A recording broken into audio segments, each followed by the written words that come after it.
নমস্কাৰ বন্ধু বান্ধৱীসকল, আজি বনাই আছোঁ মই লোকেল মুৰ্গী। মই নহয়, মায়ে বনাব। মই ভিডিঅ' বনাই আছোঁ। কেৰাহীখন উঠাই দিলোঁ। লোকেল মুৰ্গী 1 কিলো বনাম।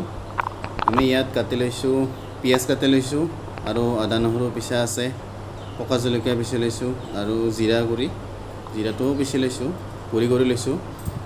এটা মুৰ্গী 2খন লেগ পিচ, 2খন ঠেং, সেয়ে আৰু বাকী কেৰাহী উঠাই দিলোঁ। কেৰাহী গৰম হৈছে, আমি এতিয়া দিম মিঠাতেল। মিঠাতেল দিলোঁ।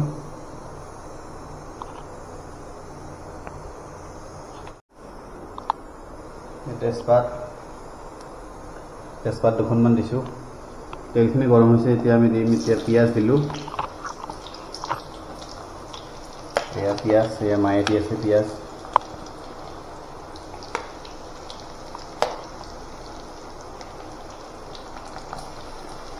এয়া নহৰু আৰু আদা।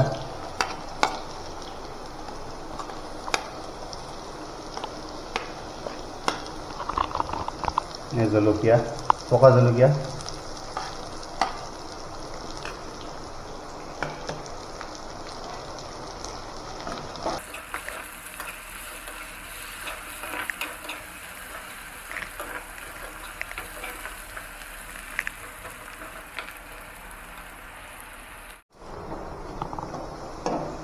পিঁয়াজখিনি এনেকুৱা কালাৰ হ'লে এতিয়া আমি মাংসটো দি দিম। এতিয়া এটা মুৰ্গী সেইকাৰণে 2খন লেগ পিচ আৰু 2খন ঠেং।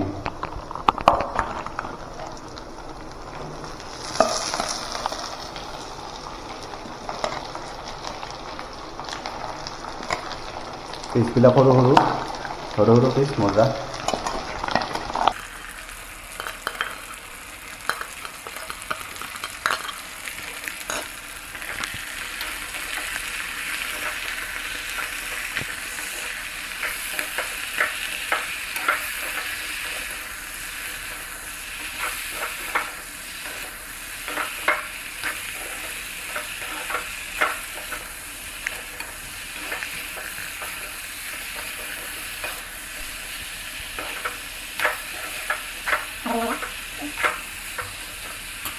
এতিয়া ঢাকি দিলোঁ। কিমান টাইমৰ কাৰণে? 5 মিনিটমানৰ কাৰণে এতিয়া ঢাকি দিলোঁ। এতিয়া 5 মিনিট হোৱা নাই, 4 মিনিটমানত আমি ঢাকনিটো উঠাই দিলোঁ। আমি এতিয়া দিম ইয়াত আলু। 1 কিলো, মোটামুটি 1 কিলো মাংসত 2টা আলু দিম আমি। আলুটো অলপ আমি কমকৈ খাওঁ, চবৰে ফেভাৰিট যদিও।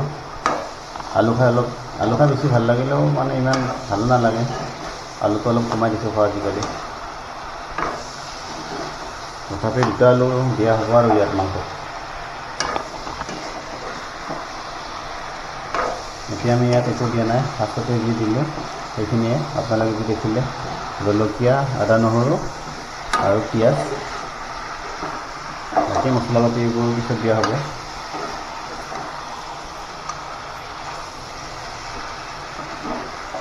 আলুটো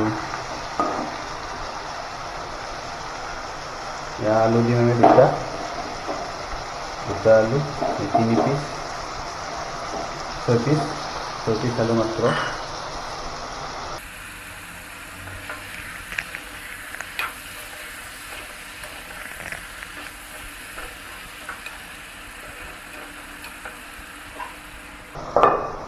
আৰু এতিয়া 5 মিনিটৰ কাৰণে আকৌ দি দিলে থাকিব। এতিয়া 5 মিনিটৰ পিছত, 5 মিনিট নহয়, 4 মিনিটমান হয়, 4 মিনিটমান পিছত চালোঁ। এতিয়া দিয়া হ'ব নিমখ আৰু কি জলকীয়া আৰু আদা নহৰু বাকী আছিল অলপ, এইখিনি আৰু জলকীয়া। জিৰা গুড়িটো পিছত দিম। পিঁয়াজ অলপ আছে, আদা নহৰু আছে আৰু এইখিনি জলকীয়া। এতিয়া আদা নহৰুখিনি অলপ দিম, বাকী আছিল। আৰু জলকীয়াখিনি গোটেইখিনি নিদিওঁ, পিঁয়াজখিনি দি দিলে হ'ল। আৰু জিৰা গোটেই দি দিয়া হ'ল।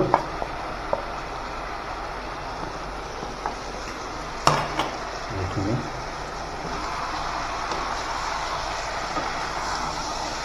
আমি বেলেগ মছলা পাতি তেনেকৈ ইউজ নকৰোঁ। মিট মছলা, চিকেন মছলা, ৰেড চিলি, এইখিনিয়ে আৰু বেলেগ বাহিৰা মছলাৰ ভিতৰত জিৰাটো ইউজ কৰা যায়।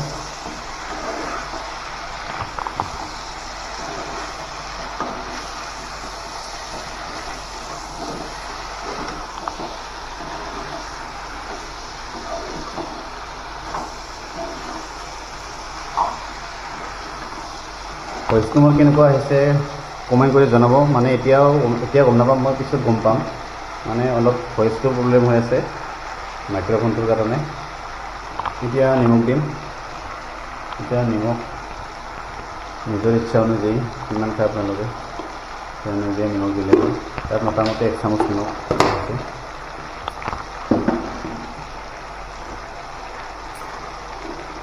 এতিয়া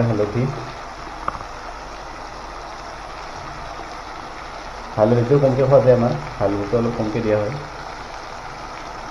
মানে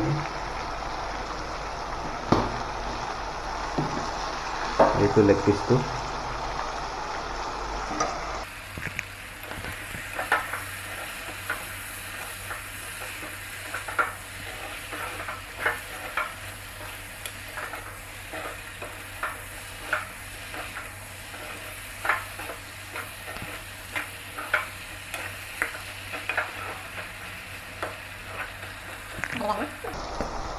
এতিয়া 3-4 মিনিটৰ কাৰণে ঢাকি দিয়া হ'ব। 5 মিনিট পিছত এতিয়া ঢাকনি গুচাই দিলোঁ। এনেকৈ শুকান খাব বেছি ভাল লাগে, শুকান খাই ভাল লাগে।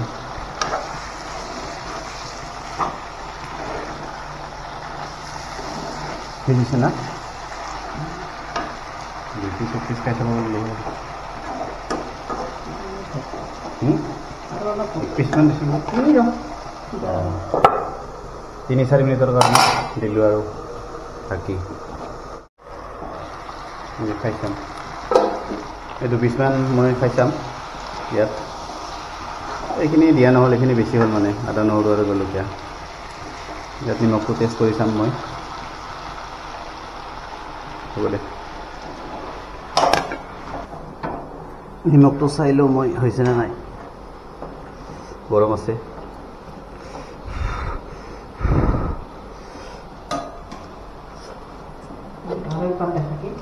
এতিয়া আকৌ ঢাকি দিয়া হ'ল। নিমখটো ঠিকে আছে। অলপ পিছত ঢাকনি গুচাই পানী দিয়া হ'ব।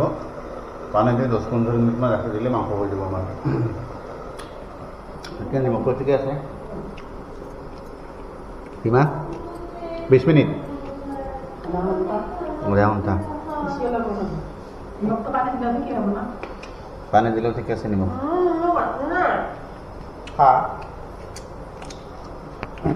ঠিকে আছে। জ্বলা চালা হোৱা নাই নালাগে বেছি খালোঁ। এইখিনি আৰু ক'ত দিয়া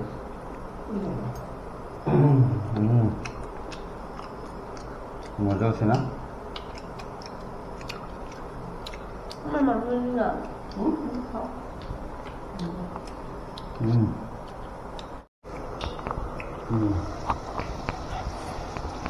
মজা লেগ পিচটো খাই মজা লাগি গৈছে। মজা লাগিছে।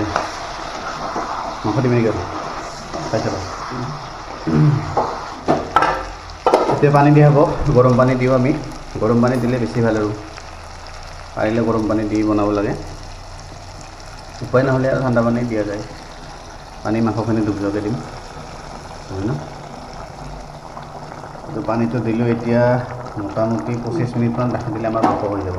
25 মিনিটমান ঢাকনি দি ৰাখিবি না খোলাকৈ ৰাখিবি? ঢাকনি দি 25 মিনিটমান ৰাখি দিলে আমাৰ হৈ যাব। হৈ গ'ল। এতিয়া আমি ঢাকি দিম এইখিনি। এতিয়া ঢাকি দিয়া হ'ব। ঢাকি দিম।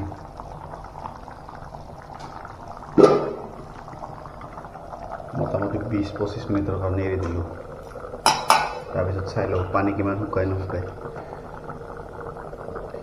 গেছৰ ফ্লেমটো ল' কৰি দিছোঁ। সেইটো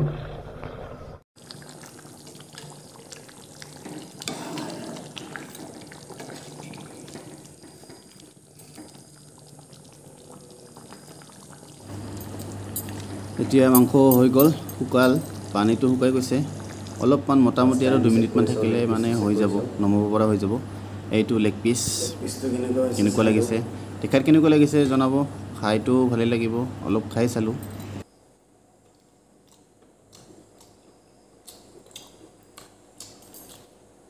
ঠিকে আছে।